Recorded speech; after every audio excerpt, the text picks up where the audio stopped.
The appeal form was still warm from the printer when I slid it into the shredder and watched my name vanish into white ribbons. That was the smallest funeral I had ever attended. No priest, no flowers, no sobbing relatives pretending they had loved me. Just a humming machine in the corner of the academic affairs office, a security camera blinking above the ceiling tile, and my own signature being eaten strip by strip before anyone else in Ashbourne Academy realized that I had returned to the week they stole my future. In my first life, that form had been my last hope. I had filled it out with shaking hands after the provisional merit list pushed me from second place to 27th overnight, after my scholarship vanished, after teachers looked away and classmates whispered that maybe I had never been as brilliant as everyone thought. I had written every detail, every timestamp, every grading inconsistency, every missing mark, every page number where my score had been altered, and I had submitted it believing justice was a door that opened when you knocked politely enough. By Friday, 34 students had copied my appeal almost word for word. By Monday, the committee accused me of organizing a fraudulent mass complaint to manipulate the merit ranking. By the end of that month, I was removed from the honor roll, barred from external scholarship nomination, and remembered only as the girl who tried to drag the whole class down with her. This time, I stood in the same office with the same form in my hand, listened to the shredder finish chewing through my evidence, and smiled so softly that the clerk behind the counter asked if I needed a copy of the withdrawal receipt. "No," I said, keeping my voice gentle. "One copy is enough." What she did not know was that one copy was never enough at Ashbourne. One copy became a rumor. A rumor became a strategy. A strategy became a trap, if you knew where to leave it. My name was Mira Solen, final year candidate, scholarship contender, inconvenient orphan, and the kind of student teachers praised in public while administrators resented in private because my scores made their favorite children look ordinary. Ashbourne Academy loved beautiful stories about merit, but behind its ivy walls, merit had always been a table with assigned seats. The dean's niece, Eveina Hart, sat at the head of it. Class monitor, debate champion, founder of 3 charity clubs that never donated anything larger than photographs, and the golden girl whose smile was so practiced that people mistook it for kindness. In my first life, Eveina had congratulated me when the first ranking placed me second. She hugged me in the corridor, pressed her cheek to mine, and whispered, "You deserve it, Mira." Honestly. 2 days later, my score adjustment file disappeared from the record system, and her average rose by exactly the number of marks I lost. When I appealed, she was the first to offer help. She read my draft over my shoulder, gasped at all the right places, and told me I should be brave because truth had a way of protecting the innocent. Truth did not protect me. Truth was photocopied, distorted, passed through the class group chat, and stapled to 34 complaints written by students who had never checked their own papers. They used my structure, my language, even the phrase procedural irregularity in post-release mark adjustment, which half of them could not pronounce. When the committee saw the pile, they did not see theft. They saw collusion. Eveina cried during the hearing and said she had tried to stop me from influencing vulnerable classmates.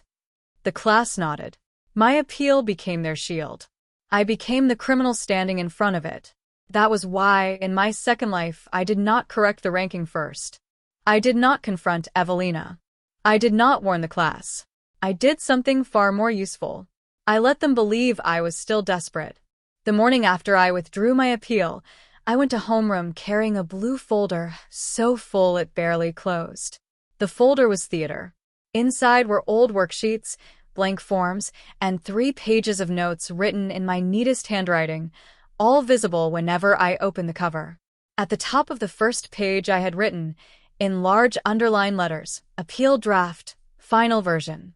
Beneath it, I placed sentences close enough to my old appeal to be tempting, but different in one crucial way. The draft accused no one directly. It requested individual review only. It cited candidate-specific mark discrepancies that could be verified through sealed examiner logs. It included a line no thief would understand, I confirm that this appeal is submitted independently and that any document sharing, template circulation, collective drafting, or third-party adaptation should be treated as unauthorized use of my academic record. In my first life, I had learned too late that Ashbourne's appeal policy had a clause on coordinated submissions. If several students filed near-identical complaints based on another candidate's confidential score records, every copied appeal could be voided, and the candidates involved could be removed from provisional merit consideration until an integrity review concluded. The policy was buried on page 46 of the handbook, between dress code penalties and library damage fees, where no one except a desperate girl with a ruined life would ever read it. This time, I had read it before breakfast. So when I sat in class with that folder slightly open and watched Evelina's reflection appear in the dark window beside me, I did not hide anything. I adjusted the pages with slow fingers. I let the phrase collective drafting flash under the fluorescent light. I let her see the withdrawal receipt tucked behind it, folded so only the word withdrawn was hidden and the official stamp remained visible. She thought I had filed. She thought I had proof. She thought she was close enough to steal it. Eveina did not approach me immediately. She was smarter than that, or at least she had always been smart enough to make other people do the reaching for her. During lunch, her closest friend, Lila, slid into the seat across from me with a carton of strawberry milk and the frightened sweetness of someone sent to test a locked door. "Mira," she said, lowering her voice as if the cafeteria did not already breathe gossip through every vent. "Everyone heard your ranking got changed. That's awful. Are you appealing?" I looked up from my soup and blinked like a girl trying not to cry. It was easy. My first life had given me more than enough grief to borrow from. "I don't know," I said. "I already submitted something, but I'm scared it'll make things worse." Lila's eyes sharpened for half a second before softening again. "You shouldn't have to do it alone. If there's a grading issue, maybe others were affected too." There was the opening of the same noose they had placed around my neck before. I stirred my soup once. "Maybe," I whispered, "but appeals are supposed to be personal. If people copy, the committee might think it's organized." Lila laughed too quickly. "Who would copy? We're just worried." Across the cafeteria, Evelina sat at the center table beneath the honor banners, pretending to listen to a boy from physics while watching us from the corner of her eye. I saw the moment Lila returned and leaned close to whisper. I saw Evelina's smile appear, slow and delicate, like frost forming on glass. In my first life, that smile had meant she had found my weakness. This time, it meant she had swallowed the bait without tasting the hook. By Wednesday, the class group chat was swollen with righteousness. I had left the main chat quietly the night before, then rejoined the silent archived version through an old invite link I had never used in my first life. I did not type. I only watched. Evelina did not post the copied draft herself. Of course she did not. She had Lila upload a general appeal guide, with my phrases rearranged just enough to look communal. The guide claimed several students might have been harmed by systematic procedural irregularities in post-release mark adjustment, and it suggested that everyone submit before Friday noon to increase committee pressure. Someone asked whether they needed actual score discrepancies. Lila replied, "The point is to show a pattern. Details can be adjusted later." Someone else worried about the policy on copied appeals. Evelina finally entered the conversation then, gentle as a candle in a chapel. "No one is copying anyone. We are simply supporting fairness. If Mira was brave enough to speak up first, the rest of us should not abandon her." In another life, that sentence would have made my stomach drop. In this one, I took a screenshot, labeled it Exhibit 4, and saved it to the encrypted folder Mr. Vey, the external auditor, had told me to create when I visited him before school. That was the part Evelina did not know. Ashbourne's board had already been watching the final year rankings because 3 scholarship sponsors had complained about suspicious mark adjustments in previous cohorts. In my first life, the investigation began after I was ruined. In this life, I brought them everything on Monday morning: my original score release, the alter ranking, the metadata for my missing feedback file, and the memory of exactly where the academy hit its rot. Mr. Vey had not believed all of it at first. Then I told him which printer in the deputy dean's office would jam at 2:17 p.m. when someone tried to reprint the ranking sheet. He called me lucky. I let him. The strangest part of revenge is how much of it looks like doing nothing. I went to class. I answered questions. I lowered my eyes when people stared. I let rumors grow around me like weeds around an abandoned house. By Thursday morning, half the class had submitted appeals based on Lila's guide, and the other half were editing theirs. They thought numbers would protect them. 30 complaints looked like a movement. 30 complaints looked like smoke from a fire the committee had to investigate. What they did not understand was that 30 complaints with the same sentence structure, the same false sequence of events, and the same reference to a confidential adjustment code belonging only to my file looked like theft. At break, Eveina found me in the east stairwell, where the windows were tall and old and always made people's faces look more innocent than they were. She carried a paper cup of tea and wore the navy ribbon reserved for top 10 candidates, even though the official ranking was still provisional. "Mira," she said, voice soft with public concern. "I heard people are using your appeal as inspiration. You must feel relieved. You're not alone anymore." I leaned against the railing and looked at her ribbon. "I didn't ask anyone to use it." "No, of course not," she said, stepping closer. "But when one person suffers, others find courage. That's what leadership does." She had always loved words like leadership because they made greed sound useful. "Maybe," I said. "Or maybe people should check what they're attaching their names to." For a moment, the smile slipped. "Not much. Just enough." "That sounds like a threat." I shook my head. "No." "A warning." She laughed, and the sound fluttered down the stairwell like paper ass. "You always were dramatic. That's why people misunderstand you." Then she walked past me, smelling of jasmine and victory, unaware that the camera above the stairwell had been installed the previous afternoon at Mr. Vey's request. Friday arrived with rain pressing silver fingerprints against the classroom windows. The provisional merit list was scheduled for final confirmation at 3 o'clock, which meant the academy spent the whole day pretending not to panic. Teachers moved through lessons with stiff mouths. The deputy dean walked the corridor twice, each time stopping outside our room, as if counting heads. Students refreshed the portal under their desks and whispered about scholarship interviews, family expectations, and which university receptions they would attend once the final rankings locked. Eveina sat in the front row with her hair pinned perfectly and a small pearl clip shaped like a crown above her ear. She had ranked first in the altered list. I had ranked 27th. She expected the appeals to pressure the committee into adjusting several scores, just enough to make the fraud look like a clerical mess rather than a theft. That had been her strategy in my first life. Flood the system, confuse the pattern, blame me, survive clean. But at 11:42 a.m., the classroom speaker crackled. Our homeroom teacher froze mid-sentence. "Final year candidates in Section A," the receptionist announced, voice thin and careful. "Please report to Assembly Hall 1 immediately. Bring your student identification cards. Do not bring bags, phones, folders, or additional documents."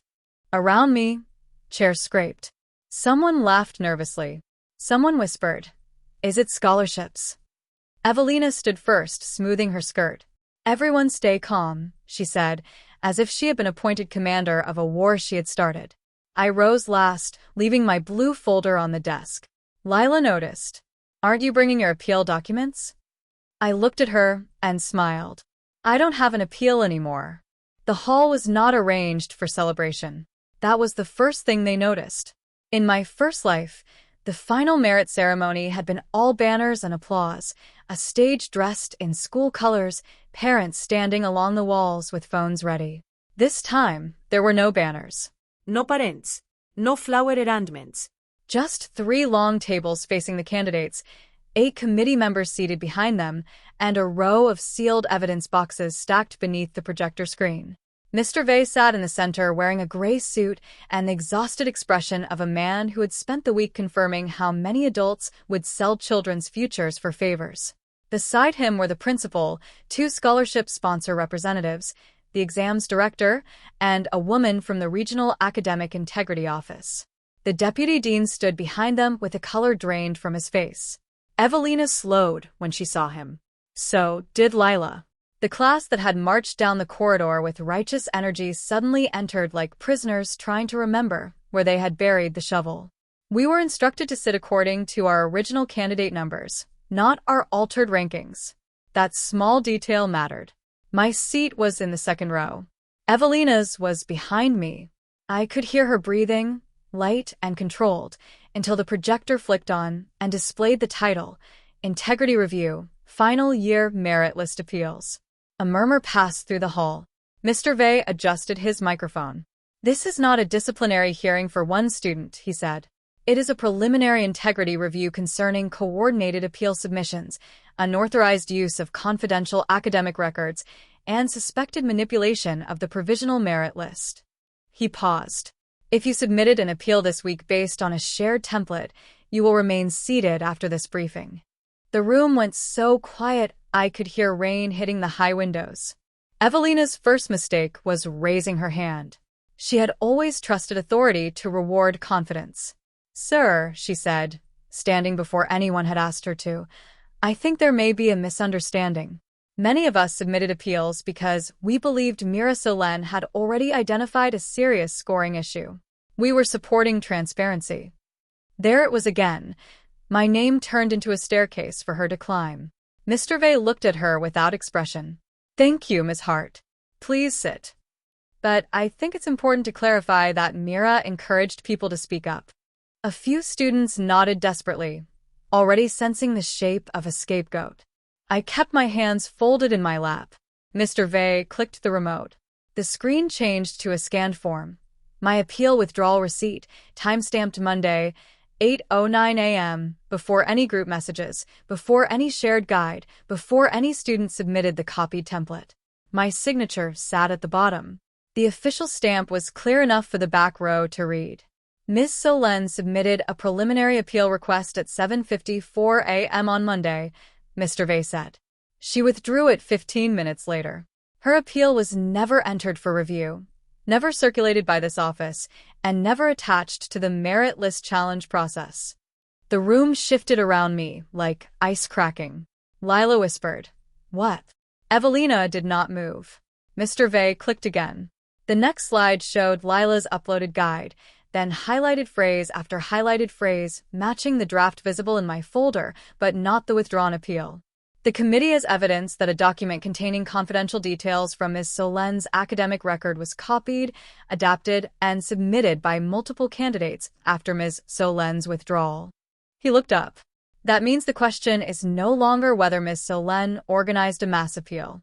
The question is how her private score data appeared in 31 other submissions. Panic has a smell. It is not sweat exactly. It is metal, perfume, damp wool, and the sour breath of people realizing they have signed their own names to something they never understood. Behind me, students began whispering all at once. Lila sent it. No, Eveina said it was safe. She told us Mira filed first. I only changed my name. Wasn't it from the monitor? Eveina finally stood again, but slower this time, like someone rising through water. This is being twisted, she said. Her voice was still beautiful. That almost impressed me. We did not steal confidential data. The whole class knew Myra's score had changed. She spoke about it openly. Mr. Vey clicked the remote. The screen changed to a table of exact adjustment codes, MSOL/47R, examiner batch numbers, internal moderation notes, and feedback page references that had never been visible on the portal. They appeared in copied appeals from students who had scored in completely different subjects, including one boy who had accidentally written that his Essay 3 oral chemistry mark had been altered, a phrase copied from my interdisciplinary assessment, even though he did not take oral chemistry. Someone in the third row covered her mouth. The exam's director leaned into her microphone. Candidates are not permitted to cite another student's confidential academic records in personal appeals.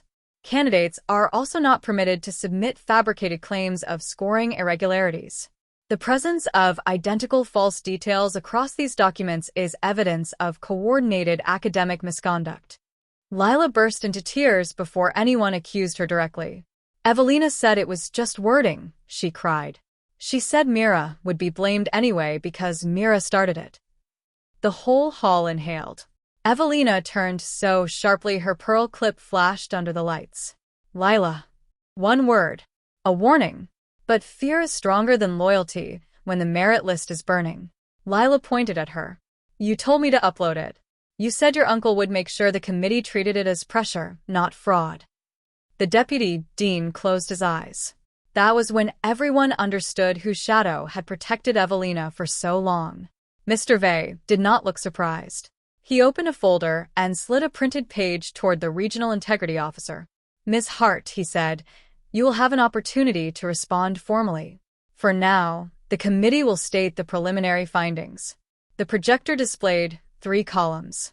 Column 1. Candidates who filed individual appeals with verifiable personal discrepancies. Only 2 names. Mine was not there because I had withdrawn. Column 2. Candidates who submitted copied appeals containing false confidential details. 31 names. Column 3. Candidates linked to template creation and circulation. Lila's name. Evelina's name. The class erupted. Not loudly, not dramatically, but in broken little pieces. Chairs creaking, students gasping, someone sobbing, someone saying, "My parents will kill me," over and over as if repetition could turn it into a smaller truth. Mr. Vey raised his hand. Effective immediately. All candidates in column 2 are suspended from the provisional merit list pending individual review. Candidates in column 3 are suspended from the merit list and referred for disciplinary investigation. Scholarship sponsors have been notified that rankings based on the altered provisional list are invalid. He clicked again. The final slide displayed the corrected ranking derived from sealed examiner records. My name appeared first. Not second, where I had been in my first life before they stole from me. First.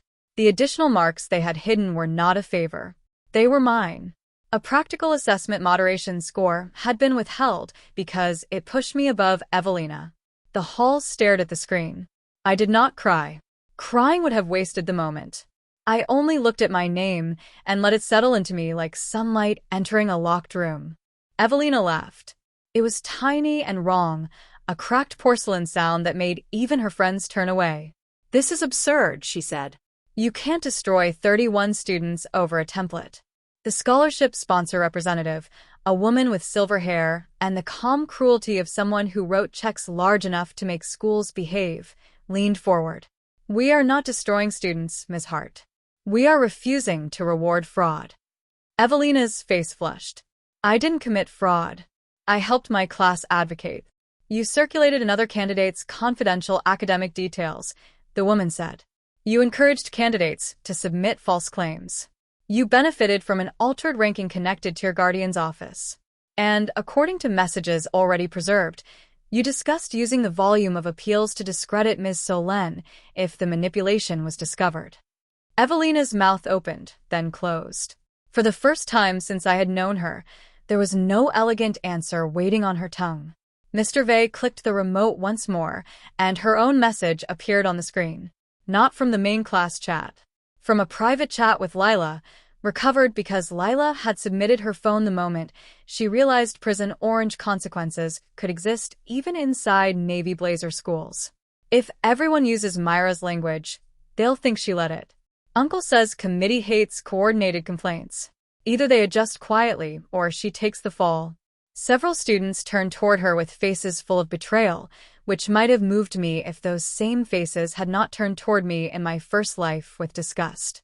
Eveina whispered. That was taken out of context. The integrity officer removed her glasses. Then you may provide the context during your disciplinary interview. After the briefing, they kept us in the hall for individual statements. The copied appeal students were separated into rows like exam papers waiting to be marked. Some cried. Some begged. Some blamed Lila. Lila blamed Eveina. Eveina blamed me without saying my name, which was almost admirable in its discipline. I sat at a side table with Mr. Vey and the exams director, answering questions about when I had drafted my appeal, who saw it, whether I had shared it, why I withdrew. I told them the truth, or at least the version of truth that belonged to this life. I realized an appeal based on my confidential record could be misused. I said. So, I withdrew and preserved the documents. The exam's director studied me for a long moment. That was unusually cautious for a student under pressure. I looked past her shoulder at Eveina, who was gripping her pearl clip so hard the metal bent. Pressure teaches caution. Mr. Vey's mouth tightened, as if he wanted to ask what kind of pressure could make a 17-year-old sound like a witness in her own murder trial. He did not ask. Instead, he placed a sealed envelope in front of me. Your corrected merit status will be confirmed after the board's emergency session tonight. Scholarship sponsors requested your direct interview tomorrow. The envelope had my name on it in black ink. Not Evelina's. Not the class's. Mine. In my first life, I had begged committees to read what I wrote. In this one, they put my future in writing and slid it across the table with both hands. There was one more document Eveina had not expected because she had never needed to read rules that were written for people without protection. Mr. Vey introduced it near the end, after the first wave of panic had loosened tongues and made the hall feel less like a school and more like a courthouse with better uniforms. He placed a thin packet under the document camera, and the projector showed a chain of custody log from the record server. Every candidate's original score file had a digital access trail. In my first life, that trail had been buried until after my name was already ruined. This time, the auditor had pulled it before the copied appeals even reached the committee. The log showed my moderation file opened from the deputy dean's administrative account at 6:32 p.m. on the night before the rankings changed. It showed an export request. It showed a print command sent to the small staff printer in the East office. It showed a second access from a student leadership terminal 23 minutes later, using Evelina's monitor credentials. She tried to say she often used that terminal for club work. Mr. Vey agreed pleasantly, then clicked to the next page. Security footage from the corridor appeared, black and white and silent, showing Eveina entering the office alcove with her phone already raised as if photographing something on paper. Lila made a sound like a hiccup. The deputy dean gripped the back of his chair. The committee did not need to shout. The evidence was calm enough to be cruel. That was what I had wanted. Not a fight where Eveina could cry and make people choose sides, but a sequence of records, stamps, timestamps, and images that did not care how pretty her voice sounded. When they asked whether anyone wanted to amend their statement before individual interviews, half the class started talking at once. It would have been funny if it had not been so ugly. The same students who had ignored me when I warned them not to copy now raised their hands and claimed they had always felt uneasy. One boy said Eveina pressured him. A girl near the back said Lila promised the appeal was approved by a teacher. Someone else insisted the guide had been shared in the spirit of solidarity, then admitted he had never read his own score report before filing it. I watched them struggle to sound innocent without sounding stupid and realized that this was the part no one included in stories about downfall. The villain does not fall alone. She lands on everyone who let her stand on them. In my first life, they had treated me as expendable because it was easier to believe the quiet girl had schemed than to admit the golden girl had used them. In this life, they discovered that being used did not make them clean. Each copied appeal still carried a signature. Each signature still declared that the contents were true. The committee asked the same question again and again. Did you verify the claims before submitting? Most lowered their heads. A few cried harder. Eveina sat rigidly with her hands folded, but the red patches on her neck climbed higher every time someone said her name. I did not pity her. Pity was for accidents, illnesses, storms, and children who touched flames because no one told them fire could burn. Eveina had built the fire herself, handed out matches, and planned to point at me when the smoke rose. My own statement was short because I had prepared it for years, even if no one in that room knew that. I told them I had drafted an appeal after seeing unexplained changes to my provisional ranking. I told them I withdrew because I became concerned my private academic information might be misused. I told them I had not authorized anyone to copy, adapt, quote, circulate, or submit any part of my draft. The regional officer asked why I suspected misuse before anything happened. I could have said because I remember dying in every way except medical. I could have said because betrayal leaves fingerprints on the soul so deep that time itself cannot wash them off. Instead, I said, because people began asking for wording before they asked whether I was all right. That answer made the silver-haired sponsor look down at her notes for a long moment. Mr. Vey asked whether I had intentionally left my folder visible. I met his eyes. I intentionally kept my own records with me. I did not ask anyone to read over my shoulder. It was the kind of answer adults respect because it is true without being generous. He nodded once. The exam's director stamped my statement and slid it into a separate folder from the others. That physical separation felt like oxygen. In my first life, every paper with my name on it had been stacked with theirs until guilt became contagious.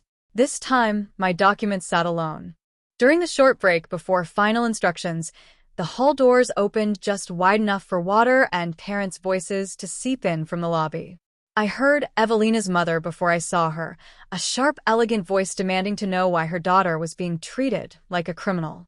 My aunt arrived too, hair damp from rain, face set in that expression she used when she wanted strangers to know I had embarrassed the family. For 1 second, old fear tugged at me. Not fear of punishment exactly, but fear of being pulled back into the old script. Apologize, lower your head, make peace, protect the family name even when the family never protected yours. Then the silver-haired sponsor stepped into the doorway and told the parents, very politely, that interference with an active integrity review would be recorded. My aunt saw me over the woman's shoulder. Her eyes narrowed, already accusing me of surviving too loudly. I looked away first, not because I was ashamed, but because I no longer needed permission to remain standing. That may have been the exact moment my second life became mine. Not when the list corrected, not when Evelina's message appeared on the screen, not when the committee cleared my name. It was when my aunt's anger reached for me and found no handle. The fallout did not wait for Monday. By Friday evening, the academy portal went blank, then returned with a notice that the provisional merit list had been withdrawn due to integrity review. Parents arrived in expensive cars and cheap cars, all equally furious when security would not let them past reception. The class group chat became a battlefield of deleted messages and accusations. Screenshots spread faster than the school could threaten suspensions for sharing them. Evelina's uncle, the deputy dean, was placed on administrative leave before sunset. Lila posted an apology that mentioned stress, confusion, and misplaced trust, but did not mention how quickly she had been willing to help bury me. The 31 students who copied the guide were scrubbed from the merit list pending review. Some would return with penalties, some would not, but none would attend the scholarship reception that weekend. Evelina was removed permanently from consideration and suspended from all leadership positions. The official expulsion would take longer because institutions like to dress consequences in paperwork, but by Friday night, her crown existed only in old photographs. My aunt called me 6 times. I did not answer until the 7th, when I was standing outside the academy gates under the rain, watching reporters gather across the street. Mira, she hissed the moment I picked up. What have you done? In my first life, that question had broken me because I still wanted her to believe I was good. This time, I watched water run along the iron bars and said, I withdrew an appeal. Do not play clever with me. I'm not playing. Behind the glass doors, Evelina stepped into the lobby with her mother on one side and a security officer on the other. Her face was pale, her perfect hair loose around her shoulders. For 1 second, she looked through the doors and found me in the rain. I lifted my free hand, not in a wave, not exactly. More like a farewell to a ghost who had finally realized she was the one haunting the wrong life.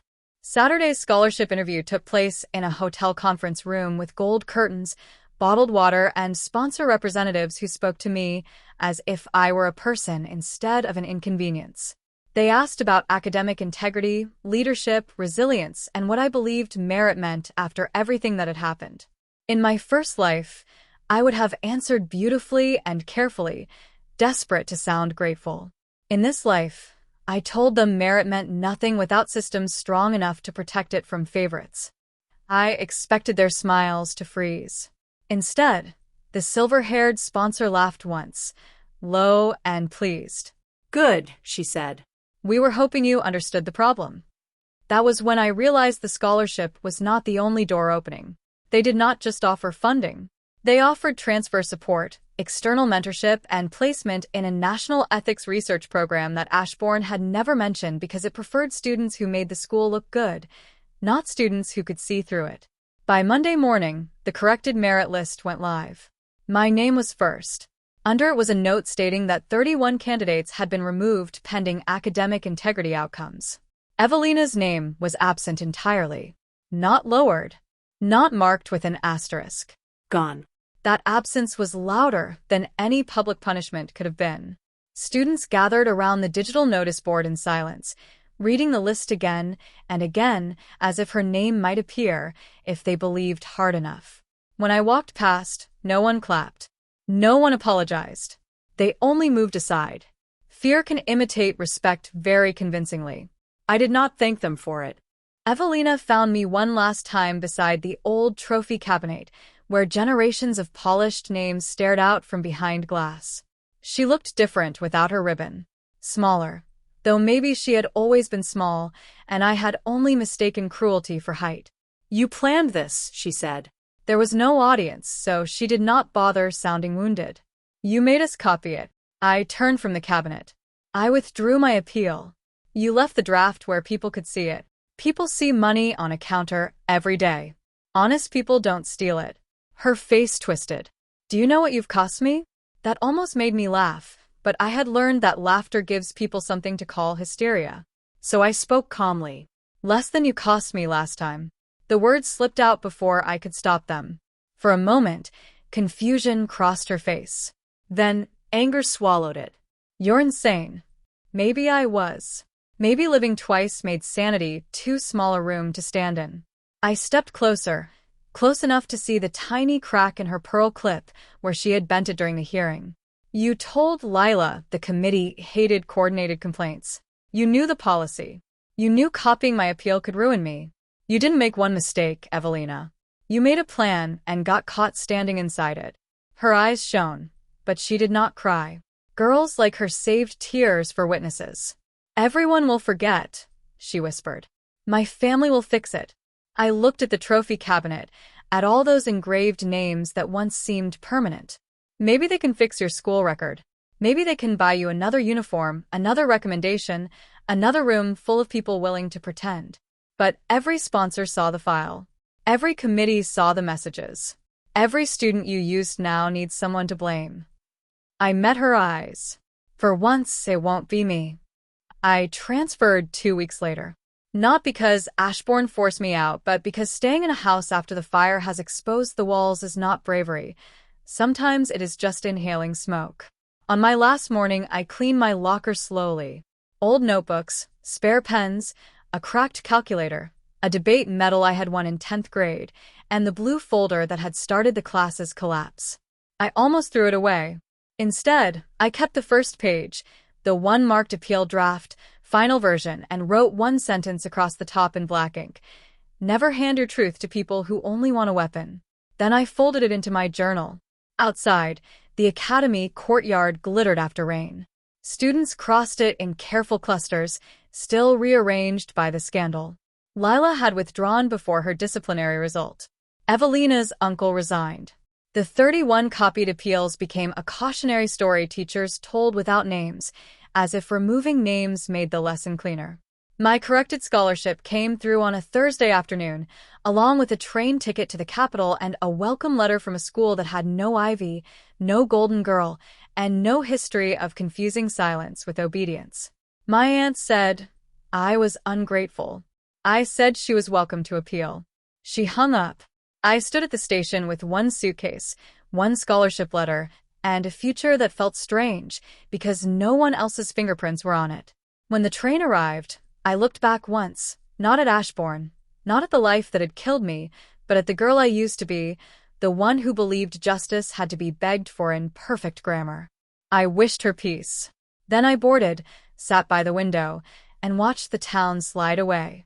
Years later, people would tell the story badly. They would say I exposed a cheating ring. They would say I destroyed a class. They would say I was brilliant, cold, lucky, cruel, brave, depending on whether they feared me, admired me, or needed me to be smaller than what I survived. None of them would mention the shredder. None of them would understand that the entire scandal turned on 15 quiet minutes in an office that smelled of toner and dust, when a girl everyone expected to fight loudly chose instead to withdraw. But that was the truth. I did not win by shouting. I won by removing myself from the lie before everyone else signed their names beneath it. I won because Eveina believed people like me only knew how to defend ourselves after being attacked. She never imagined I could step aside and let the attack pass through the space where I used to stand.